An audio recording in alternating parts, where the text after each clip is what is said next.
আমি আত্মহতি দিব, আর কেউ দেখ না দেখ। বিগত 15 বছর ধরে আমাদের প্রিয় জন্মভূমি, প্রিয় মাতৃভূমি বাংলাদেশ একটা ফ্যাসিবাদের রোষানলের পরে মারাত্মকভাবে কলুষিত হয়েছে। এই ফ্যাসিবাদের রোষানলের পরে দেশের রাজনৈতিক সেক্টর যেমন ধ্বংস হয়েছে, ব্যাংকিং সেক্টর তেমন কলুষিত হয়েছে। আপনারা ইতিমধ্যে জেনেছেন ব্যাংকিং সেক্টর থেকে বাংলাদেশ ব্যাংকের পরিসংখ্যান অনুযায়ী 28 লক্ষ কোটি টাকা বিদেশে পাচার হয়েছে। এটা বাংলাদেশ ব্যাংকের পরিসংখ্যান। পুরা দেশ একটা মাফিয়াতন্ত্রের অধীনে ছিল, বাংলাদেশ ব্যাংক নিজেও একটা মাফিয়াতন্ত্রের অধীনে ছিল এবং অধিকাংশ টাকা বাংলাদেশ ব্যাংকের মাধ্যমে পাচার হয়েছে। আমরা যারা সাধারণ নিরীহ এমপ্লয়ি ব্যাংকে চাকরি করি, আমাদের এই ক্ষেত্রে কোনো না করা, কোনো ফাইলের সিগনেচার না করার কোনো অধিকার ছিল না। এখন তাদের কাছে আমাদের দাবি, কোনো নিরীহ অফিসারকে শুধুমাত্র কোনো ফাইলে রেগুলার ড্যাশ করার হিসেবে সে ফাইলে সাইন করেছে, এই জন্য তাকে কোনো আইন আদালতে কোনো প্রপার কোর্টের কনভিকশন ছাড়া তাকে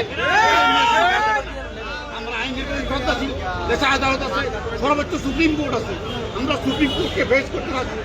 যদি আমরা কোনো অপরাধ করে দেখি, আদালত আমাদেরকে যে শাস্তি আমরা মাথা রেখে দিব, কিন্তু আইন আদালতের বাইরে একতরফাভাবে এইভাবে কোনো টার্মিনেশন চলবে না। আচ্ছা,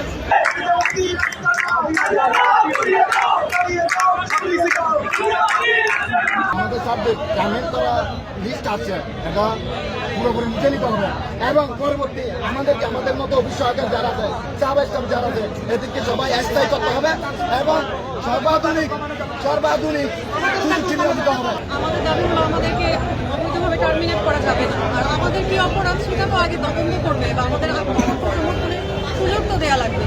আর এইভাবে হুট করে যদি চাকরি চলে যায়, আমরা আমাদের সংসারটা কিভাবে চলবো? যেমন আমার একটা বাচ্চা আছে, আমার হাজবেন্ড অসুস্থ, সে কিছু করে না, পুরো পরিবার আমার উপর নির্ভরশীল। আমি আমার বাচ্চাগুলো লেখাপড়া কিভাবে চালাবো, প্রতিমুখী খাবারটা কিভাবে আমি তুলে দেবো, আর আমি আমার পরিবার, আমার সমাজের কাছে কিভাবে বলবো যে আমার চাকরি চলে গেছে? এরকম একটা অপবাদ নিয়ে পর্যন্ত চারজনকে টার্মিনেট করা হয়েছে। কারণ দেখা যায় আরো তো 10টা 11টা ব্যাংক আছে, তাদের তো এই ধরনের স্টেপ নেয়নি তাদের বিরুদ্ধে। শুধু